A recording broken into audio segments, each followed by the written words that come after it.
ఒక 1000 టన్నులు కొనుక్కొచ్చుకొని ఉంటే 10,000 చొప్పున ₹1 కోటి. సంవత్సరానికి వాడి వడ్డీ ఎంత? వాడు ఏం తట్టుకుంటాడు? తప్ప ఒప్ప నాకు తెలియదబ్బా. ఎడబడు కాదు. నెల్లూరులో గ్రావెల్ ఎట్టబోతుంది, ఇసుక ఎట్టబోతుంది. ఇవన్నీ రాజకీయ నాయకులు చాలా మాట్లాడతాం. మేమందరం సత్య హరిశ్చంద్రులమ్మ మూడుని సత్యచంద్రులకి కడుపులో పుట్టాం, అందరం మాట్లాడతాం. కానీ నష్టపోయేది అక్కడ చిన్న చిత్తగా వాళ్ళు నష్టపోతున్నారు, కూలీలు నష్టపోతున్నారు. నేను తప్పు నువ్వు ఎలా చెప్తావు? ఒక మంత్రిగా ఉండి వాళ్ళందరినీ చేత ఎలా చేయించుకుంటావు అంటే మీరు తప్పు చేసుకుని కోట్లు మీరు కొడతా అంటే పక్కనున్న రైతుల్ని చిన్నోళ్ళని చేతుకుంటే అందరూ చేసుకుంటారు. తప్పే ఉంది దాంట్లో? తప్పే ఉందంట. అది తప్పు పని అయితే నేను తప్పు అంటే తప్పే. నేనే కాదు, దానికే వెనకడుగు తీసే పనే లేదు. వాళ్ళ కోసం కొట్లాడే దాంట్లో, వాళ్ళు కూడా చేసుకునే హక్కు కల్పించే దాంట్లో నేను తప్పుడు అనుకుంటే తప్పే. కానీ తప్పుడు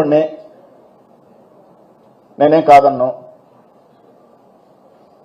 కానీ ఈ పద్ధతి కరెక్ట్ కాదు. తప్పకుండా వేమిరెడ్డి ప్రభాకర్ ఇది చెప్పాలా?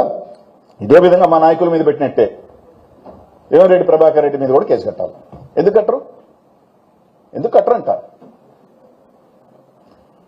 నేను అంటే మళ్ళీ రకరకాలు అంటారు. ఇంకా చాలా ఉంది కదా అంట, అన్నీ మాట్లాడదాం, ఏం పర్వాలేదు. ఇప్పటి వరకు నేను మాట్లాడిన ప్రతిదీ కూడా మీకు ఏది కావాలన్నా ఇదిగోండి సెంట్రల్ గవర్నమెంట్ యాక్ట్ కూడా 50 years దాటిన తర్వాత గవర్నమెంట్ తీసేసుకోవాలి, మళ్ళీ ఆప్షన్కి పెట్టాలి. ఇది సెంట్రల్ గవర్నమెంట్ యాక్ట్. 69 సంవత్సరాలు అవుతున్నా అయిపోతున్నా కూడా మైండ్ల గురించి ఇది లేదు. ఇది గవర్నమెంట్ డంప్స్ మీద ఆప్షన్ వేస్తాను మొన్న తీసుకున్న జీవో. ఎన్ని వాళ్ళు రాసినయే. 30,000 టన్నులు 1,00,000 టన్నులు ఎట్టయిందో ఆ డీడీకే ఎరక. ఇదో శ్రీనివాసమైన పాప మా గూడూరు ఇన్ఛార్జ్ ధర్నా చేస్తే హౌస్ అరెస్ట్ చేశారు, పాపం లోపలికి పోనీయకుండా. అది 70 సంవత్సరాలు అయిపోయిన మైను. ఏది కూడా నేను ఏది ఇంకోటి చాలా వాల్యుబుల్. ఇది మా డిఎంసీ గారు ప్రవీణ్ గారు ఈ గవర్నమెంట్ వచ్చిన తర్వాత ఒక జీవో ఇచ్చాడు. ఎన్విరాన్మెంటల్ పర్మిషన్ లేకుండా, క్లియరెన్స్ లేకుండా టెంపరీ పర్మిట్ కూడా ఇవ్వకూడదు అని ఆయన ఇచ్చిన జీవో, ఆయన ఇచ్చిన మెమో సర్క్యులర్. ఈ మైన్లకి ఇదేనికన్నా ఉందా ఈసీలు? అసలు పర్మిట్స్ ఇష్యూ చేసే అవకాశమే లేదు కదా ఈ మెమో ప్రకారం. ఇల్లీగలే కదా. దారిన పోయే డ్రోన్ వేసినాడు మాత్రం హుటాహుటిన ఎత్తుకెళ్ళి కేసు అరెస్ట్ చేశారు. దారిన పోయే ఆడోళ్ళు నాపుతూ చెక్కింగ్లు చేస్తూ ఇబ్బందులు గురి చేస్తూ నా గంజాయి బేసులు ఆ గంజాయి కొట్టి ఏం జరిగితే ఎవరి బాధ్యులయ్యా? గంజాయి నాశాకెక్కి తలకెక్కిన తర్వాత ఏం జరగద్దో ఏమో మన అందరికీ కూడా తెలుసు. మర్డర్లు జరిగేస్తున్నాయి, రకరకాలు జరుగుతున్నాయి. ఆ చీకట్లో సైదాపురం ప్రాంతంలో లైట్ల ప్రాంతంలో ఏమైనా మహిళలు పోవాలంటే ఈ గంజాయి బ్యాచ్ ఆగి ఆపుతా ఉంటే ఎవరి బాధ్యులు? అక్కడ కనిపించలేదా పోలీసులకి? ఇవన్నీ ఒక ఆడబిడ్డ కేసు కడితే ఇప్పుడు రెస్పాన్స్ లే. వైస్ చైర్మన్, జిల్లా పరిషత్ వైస్ చైర్మన్ గా పనిచేసిన అమ్మాయి, ఆ మండలానికి జిల్లా పరిషత్ మెంబర్ గా పనిచేసిన అమ్మాయి ఇప్పుడు దిక్కులే.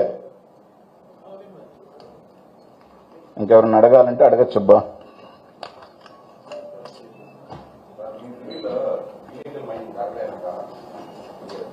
మా హయాంలో కాబట్టే కదా 257 కోట్లు ఫైన్ వేసాం. ఇల్లీగల్ జరిగింది కాబట్టే కదా ఫైన్ వేసాం. ఇల్లీగల్ జరిగితే ఏం చేస్తారు? మైనింగ్ యాక్ట్ ప్రకారం ఫైన్లు వేస్తారు. ఫైన్లు వేశారుగా. 257 కోట్లు ఫైన్ ట్రాన్సిషన్లోనే జరిగింది. ఇంకేం కావాలా?